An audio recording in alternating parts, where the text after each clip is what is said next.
people should have regulated themselves to travel when it is necessary.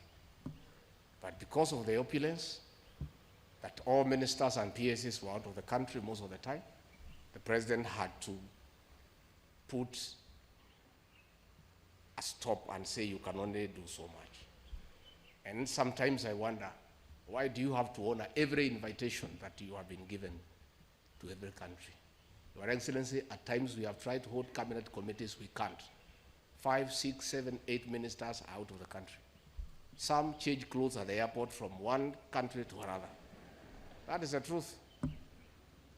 Why can't you regulate yourself? If the president was to travel and honor every invitation, he will be out of this country the whole year. You just have to decide what is useful and other things you can leave to our ambassadors out of the country. Please let the president not limit your travel. Just be responsible. You have a work to do, and the work is here in Kenya.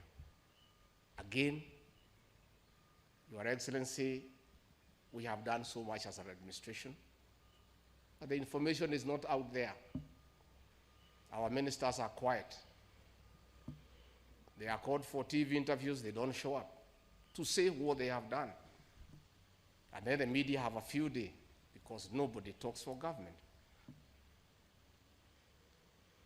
I would rather we spend more time explaining to the people of Kenya what we have done in our respective dockets as opposed to travel.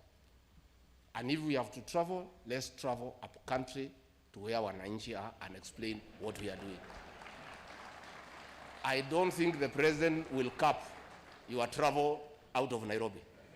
I don't think he will. I don't think he will. So mimi nimemwibia siri tu kidogo kama mzee nyumba 10 hapa. Nimeona watu wale wamechelewa, nikaona rais unaniona ninamjua. Nikaona uso yake nikajua hapa kimeumana. Sababu leo ni siku ya performance contract. Ile siku muhimu sana ya kuja kuweka. Na wewe umefika pale, rais amekaa. Tayari amekaa na ndiye rais wa Jamhuri ya Kenya. Wewe umechelewa ukiwa kuona nani? Who else have you gone to see? These are things myself I don't understand. As I said, mimi sielewi. Mimi mambo ingine sielewi. So mimi boss nachunga kazi yangu. Unajua rais, tangu uniteue, I've been late in your meeting one day only. Na rais, wewe ndio ulinichanganya siku hiyo. Because ulisema utatoka hapa saa 1:30 tukutane airport saa 2, ukatoka saa 12:30. Sasa by the time nimefika nikakuta umeketi. And I was embarrassed because where else was I when my boss is seated waiting? Where else would I be? How do you explain where uko wapi? Rais amekaa, you work for him, he has arrived before you. I don't understand. I don't know how you plan, but hata kama iko traffic jam, hii traffic jam haijakuja Kenya leo, inajulikana tangu zamani. Mimi nilifika hapa saa 1:30, PM alifika hapa saa 1:30 na mkutano ulikuwa saa 3. Not because we have no work to do. Hakuna haja kuamuka hii masaa na hii baridi, tungelala. Lakini tunakuja kwa rais wa Jamhuri ya Kenya, who has given us a job, who is very busy. Wewe utachelewa ukiwa wapi? Our president is spot on time. Then we just have to learn to navigate the traffic.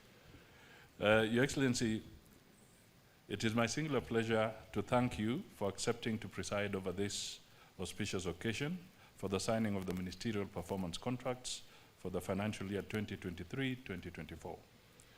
Your Excellency, Kenya's overall development agenda, as espoused in the Vision 2030, is dependent on a public service that is citizen-focused, results-oriented, efficient, motivated, and foremost corruption-free. Consequently, the government has adopted strategic initiatives based on the aspirations of the bottom-up economic transformation agenda, better derived from the Kenya Kwanza manifesto. The aim is to capitalize on the gains already made from implementation of public sector reforms to spur socio-economic development. Performance contracting is one of the fundamental performance management tools being implemented in the public service.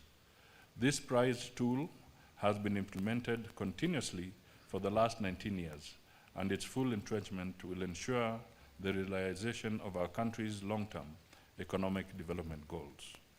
Your Excellency, the first-level performance contracts are signed annually between yourself and the respective cabinet secretaries, and thereafter cascaded to downstream institutions. These contracts provide linkages between planning, budgeting, and clear deliverables. It is worth noting that the performance contracts being signed today are the first under your administration. There is excitement that your administration has aligned budgets to specific programs and projects under the medium-term plan 4, which is better sector priorities. This ensures synergy between budgetary resources and specific targeted deliveries. The introduction of performance contracts in the public service gives credence to the urge, which has been referred to, what gets measured gets done. Adoption of performance contracts by ministries, departments, and agencies establishes uniformity, consistency, and objectivity in measuring public service performance. Sustained implementation of the contracts should enable public institutions to refocus on improving institutional governance and efficient use of public resources, leading to effective service delivery as demanded by us by the Constitution. This brings me to the issue of corruption. Your Excellency, the public is tired of our persistent appeals, pleas, demonstrations, and threats against corruption. It is time to act, and act decisively, to end this scourge, especially the temptations in the public service.